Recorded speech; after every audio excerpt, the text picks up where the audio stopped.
با درود شهلا گلخوجه هستم که اخبار تازه تاجیکستان و جهان را از استودیوی مرکزی رادیو آزادی از شهر پراگ تقدیم میکنم. سرخط چند موضوع مهم روز. هواپیمای شرکت تاجیک ایر بعد تشخیص نقص فنی به طور اضطراری در فرودگاه خوجند به زمین نشست. Очень аккуратно, вая омад лесесо, фуроводим гифтан автобусо, мобани ним соат ҳамаҷо тарақа-тарақ омад. روزنامه‌نگاران تاجیک میگویند شبکه‌های اجتماعی توجه به روزنامه‌خوانی را کاهش داده است ولی حال دانها میگویند سبب زیاد است. میگم که همین ما وایش نمیفهمیم. مضمونش نمیفهمیم. و سروزیر اسرائیل با قدردانی از نقش روسیه میگوید تا زمانی که ایران در سوریه حضور دارد منطقه آرام نخواهد شد.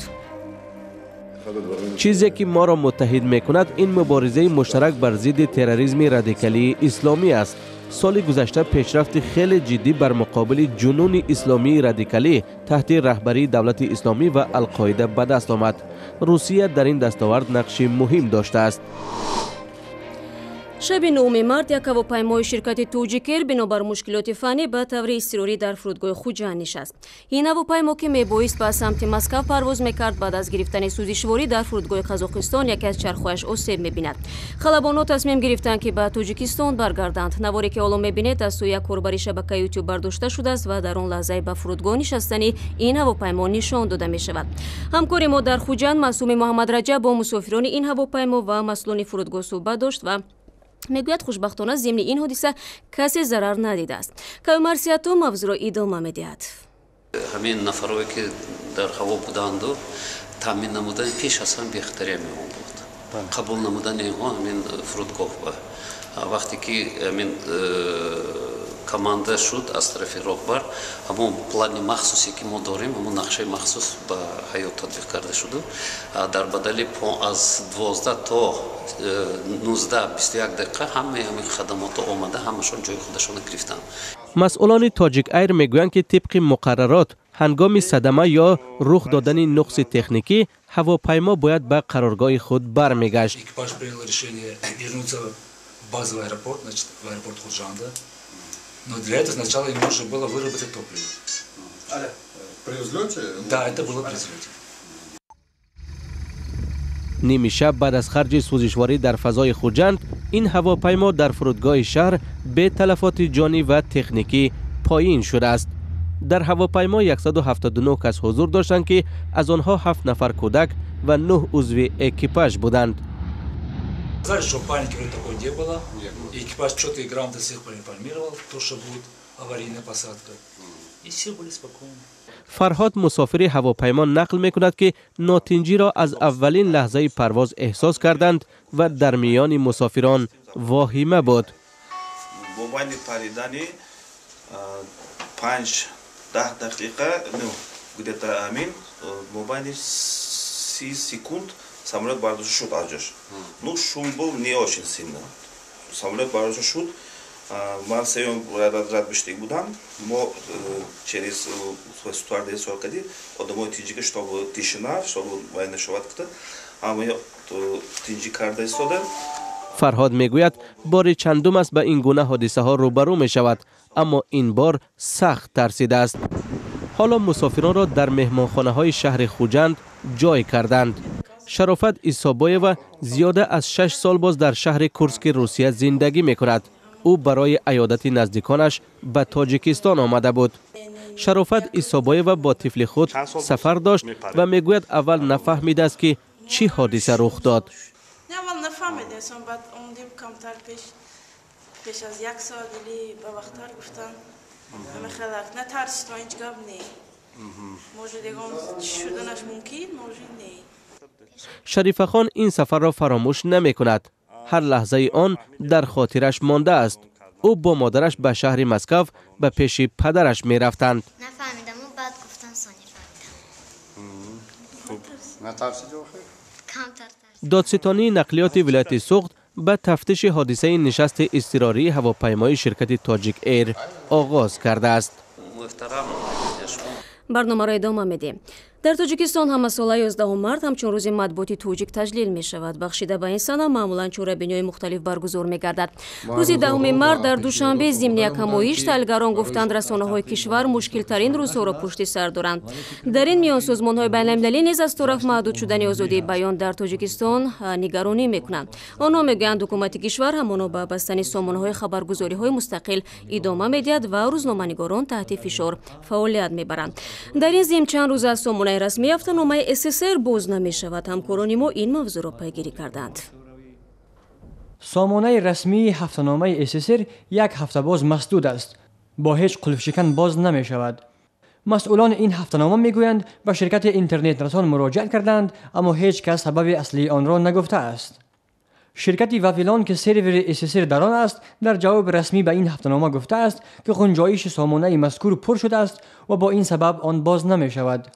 در روزنامه به ما گفتند با وجود زیاد کردن گنجایش سامانه هنوز هم به آن دسترسی امکان ندارد. مسئولان این هفته‌نامه یک سببی بسته شدن سامانه اش را در مطلب‌های آخر خود می‌دانند که هم در هفته‌نامه و هم در سامانه نشر کردند. هفته‌نامه سیاسی و جمعیتی SSR ضمن امضای سازشنامه خدمات علاقه تاجیکستان و روسیه در حضور رئیس جمهور هر دو کشور از حضور نداشتن رئیس خدمات علاقه تاجیکستان در هفته‌نامه خود خبر نشر کرده بود. من نمیگویم که من از بیک صبوروچ است چون که من مدرک ندارم، من فکت ندارم، من دلیل و رقم ندارم. من تنها میگویم که در این کار دست آدمی هست که در همین ساحه قوی است. این کار رو من فکر میکنم نخود تا این حد همین مشکل پیچیده باشد که شرکت اینترنت رسانی واویلان هم نداند که مشکل ما در کجاست. سامانه نشریه SSR همگی یک سال قبل در همین شب و روز راه اندازی شده بود. با گفته مسئولان این هفته‌نامه برای برقراری آن تمام تلاش امکان پذیر را میکنند. هنگام حضور ما در اداره این هفته‌نامه یک مرتبه به مدت خیلی کوتاه سامانه SSR باز شده دوباره ناپدید گردید. مسدود شدن دسترسی به سامانه SSR در حال است که به آگاهی بستن یا مسدود کردن سامانه ها در تاجیکستان کار معمولی شده است. بارها سازمان‌های بین‌المللی برای این مسدودیت تاجیکستان را در قطار کشورهای قرار داده است که آزادی بیان را محدود می‌کنند. خدمات علاقه تاجیکستان که به واسطه همه شرکت و سامانه‌های اینترنتی را زیر نظارت دارد، معمولاً دست داشتن خود را در این سایت‌بندی‌ها رد می‌کند. ولی تا حال هیچ نهاد یا شرکت سبب بسته شدن این سامانه را شرح نداده است. در ادامه موضوع اهل قلم توجیک در شرایط روز مطبوعات را تجلیل میکنند که بحران مالی و رقابت پذیر نبودن با اینترنت میان نشریه‌های تاجیکستان را شکسته است. برای یوسفی با روزنامه فروشان که احتمال به از هر کسی دیگر تقاضا و نیازمندی‌های اطلاعاتی مردم را میدانند هم صحبت شد. نورالله عادیلوف 22 سال اخیر از زمان احیای دوباره مطبوعات تاجیک پس از جنگ شهروندی روزنامه فروش است. در طول این سالها شاید نفر دیگری نباشد که وضع مطبوعات تاجیک را از او بهتر داند. روسیانم اعظم میرد، رکلام بیشتر میرود. رکلام میرد. این دستوی مثل یا مثل پیش که دستوی دیگر بودن مثل و ناز میرفتن. روش دستوی تحلیلی بود، مقاله تحلیلی بود. خودشون من نیستن ژورنالیستو. مثل اینترنت وای نبود، من نیستم آدمو میخوندن.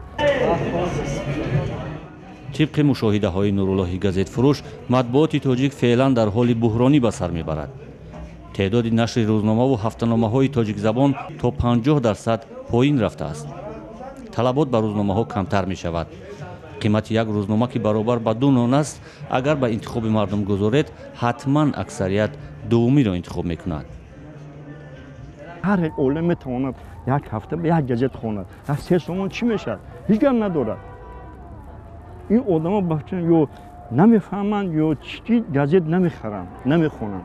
این تاجر زیایی از آن نگران است که فرهنگ روزنامه‌خوانی در بین مردم تاجیکستان، خصوصا جوانان، در حال سقوط است.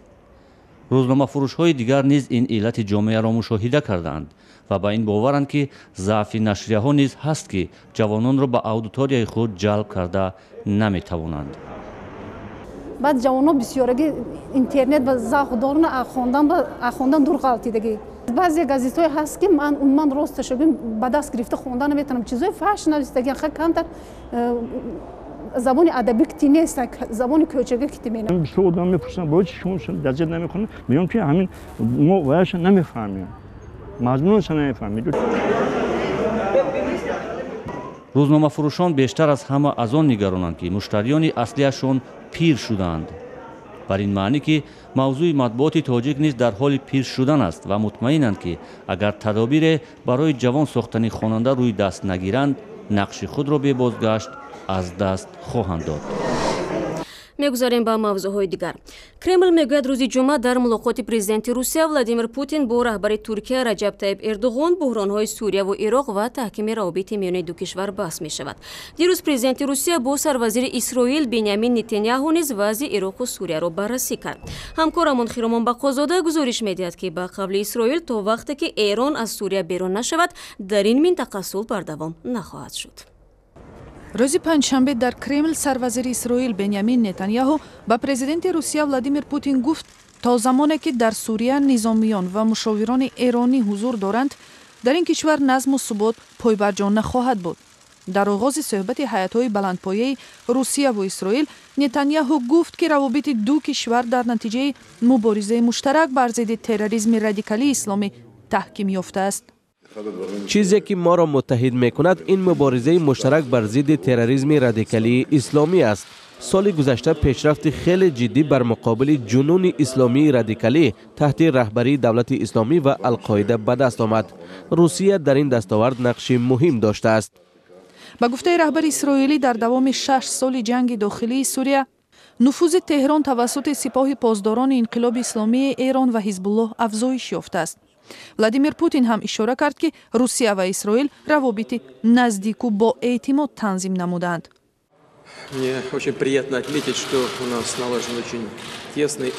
من خیلی خوشحالم که ما روابط خیلی نزدیک و با اعتماد تشکیل کردیم.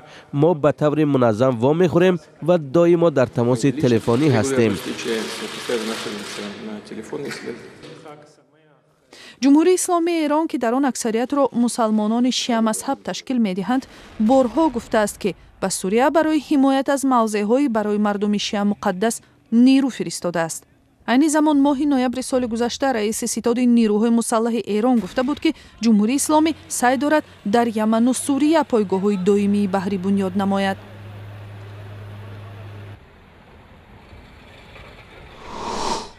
برمیگردیم به تاجیکستان.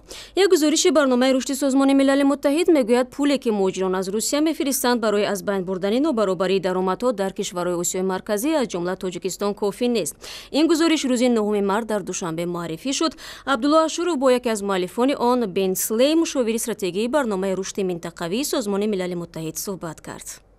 Я бы сказал, что самые главные моменты в неравенстве в Таджикистане. به نظر من نابرابری در تاجیکستان بیشتر در بازار مهنت، در دسترسی به برق در زمستان و دسترسی آزادی به زمین خوب و آبی پالایزی ظاهر می شود. فکر می کنم محض در همین رسانه ها نابرابری در تاجیکستان ظهور می کند. آمارهای رسمی فرقیت زیادی را در درآمد اهالی نشان نمی دهند، اما به نظرم این آمارها چندان بیانگر واقعیت نیستند و حقیقت را در دیگر جا باید جست. И не все объясняет. Надо в других моментах искать, я бы сказал, истинное неравенство. یک مفهومی هست که اقتصاددانها زیاد از آن استفاده میکنند با نام شاخص جینی که میزان نابرابری درآمدهای طبقه های اهالی را نشان میدهد. درآمد اهالی تاجیکستان به ترازی این شاخص چگونه نمودار می شود؟ شاید این معلومات باشد، اما من متاسفانه در تاجیکستان در این رابطه یگان معلومات رسمی پیدا نکردم و به این سوال شما پاسخ گفتن نمی توانم. و غفور میرزویف، سابق گنرال با نفوذ تاجیک، در 61مین سالگرد عمرش از رئیس جمهوری تاجیکستان درخواست رحم و عفو کرده است و 8 مارس روز نوبتیش را در زندان تجلیل کرد. عایشه میرزویف و خواهر غفور میرزویف تنها نفری که سال یک بار اجازت دیداربینی با برادرش را دارد، میگوید گنرال سابق خواهش کرده است که از نامش به عنوان پرزیدنت نام ارسال کنند. سابق فرمانده گارد پرزیدنتی و یکی از فرماندهان فرانت خلقی بیش از 11 سال است که در کنج زندان به سر میبرد. او با خیانت دولت، قصد تشکیل تبادلات دولتی و دیگر جرم‌های سنگین به حبس ابد محکوم شده است. پیوندانش میگن در این مدت او صحتش را از دست داده است، ولی تاکنون هیچ پزشکی به نزدش راه نیافته است. با نشر این خبر برنامه را انجام میدیم، اما در سامانه آزادی.tj شما میتوانید اخبار بیشتر از این را پیدا کنید. ویدیوی قابل توجه در آزادی ویدیو یوتیوب گذاشته شده است. ما همچنین در شبکه‌های اجتماعی فیسبوک، توییتر و ادناکلاسنیک صفحه‌های ویژه خود را داریم که پیوسته شما را در جریان خبرهای تازه میگذارند. تشکر که ما را پیگیری میکنید و برایتان استراحتی با فراغت می‌خواهیم.